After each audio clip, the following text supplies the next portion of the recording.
മലപ്പുറം മാധവനാട് ക്വാറിയിലെ വെള്ളക്കെട്ടിലേക്ക് മറിഞ്ഞ lorry crane ഉപയോഗിച്ച് ഉയർത്താൻ ശ്രമം. ലോറിയിൽ കുടുങ്ങിക്കിടക്കുന്ന ഡ്രൈവറുടെ സഹായിയെ രക്ഷിക്കാനാണ് ശ്രമം.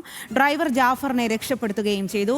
ശാന്തകുമാർ ചേരുകയാണ്. ശാന്തകുമാർ, വളരെ നേരമായിട്ട് രക്ഷാപ്രവർത്തനത്തിനുള്ള ശ്രമം അവിടെ നടന്നുകൊണ്ടിരിക്കുകയാണെന്ന് മനസ്സിലാക്കുന്നു. നിലവിൽ ലോറി ഉയർത്താൻ സാധിക്കുന്നുണ്ടോ? എങ്ങനെയാണ് ഇപ്പോൾ രക്ഷാപ്രവർത്തനം പുരോഗമിക്കുന്നത്? രക്ഷാപ്രവർത്തനം പുരോഗമിക്കുക തന്നെയാണ്. ലോറിയെ ഉയർത്തുന്നതിനുള്ള ശ്രമമാണ് ഇപ്പോൾ നടക്കുന്നത്. അതിനുള്ള ഒരു വലിയ ക്രെയിൻ ഇപ്പോൾ ഇവിടെ എത്തിച്ചിട്ടുണ്ട്.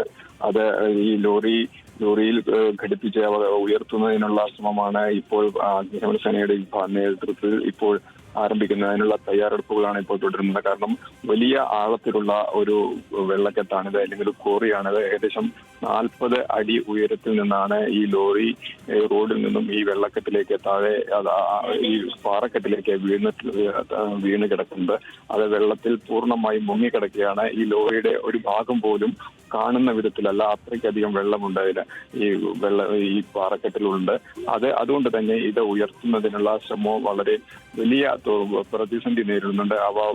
അവയെല്ലാം പരിഹരിക്കുന്നതിനുള്ള ശ്രമമാണ് ഇപ്പോൾ അഗ്നിശമന സേനയുടെയും നാട്ടുകാരുടെയും നേതൃത്വത്തിൽ എന്തായാലും നടക്കുന്നത്. ഈ ലോറിയുടെ ഡ്രൈവർ ജാഫറിനെ നേരത്തെ തന്നെ രക്ഷപ്പെടുത്തിയിരുന്നു നാട്ടുകാരുടെ നേതൃത്വത്തിൽ. മുസ്തഫ സഹായിയാണ് ഇപ്പോൾ അതിൽ കുടുങ്ങിക്കിടക്കുന്നത്. ഏകദേശം 1 മണിയോട് കൂടിയാണ് ഈ അപകടം ഉണ്ടാവുന്നത്. ഇത്രയും നേരം കുടുങ്ങിക്കിടക്കുന്നത്, അതായത് ലോറി മറിഞ്ഞ ലോറിക്ക് അടിയിലാണ് ഇയാൾ ഉള്ളത് എന്നാണ് ഇപ്പോൾ അഗ്നിശമന സേനയ്ക്കും മനസ്സിലായിട്ടുള്ളത്. അതുകൊണ്ട് തന്നെ ലോറി ഉയർത്തിയതിനു ശേഷം മാത്രമേ ഇയാളെ പുറത്ത് എടുക്കാൻ കഴിയുള്ളൂ. അതിനുള്ള ശ്രമമാണ് ഇപ്പോൾ നടന്നുകൊണ്ടിരിക്കുന്നത്. ഇത് ഒരു വലിയ പാറക്കെട്ടാണ്. അതിനകത്ത് നല്ല ആഴത്തിൽ വെള്ളവുമുണ്ട്. ഏകദേശം 40 അടി ഉയരത്തിൽ നിന്നാണ് ഈ ലോറി താഴേക്ക് വീഴുന്നത്. അതായത് ശരി ശാന്തകുമാർ, വ്യക്തമാണ്.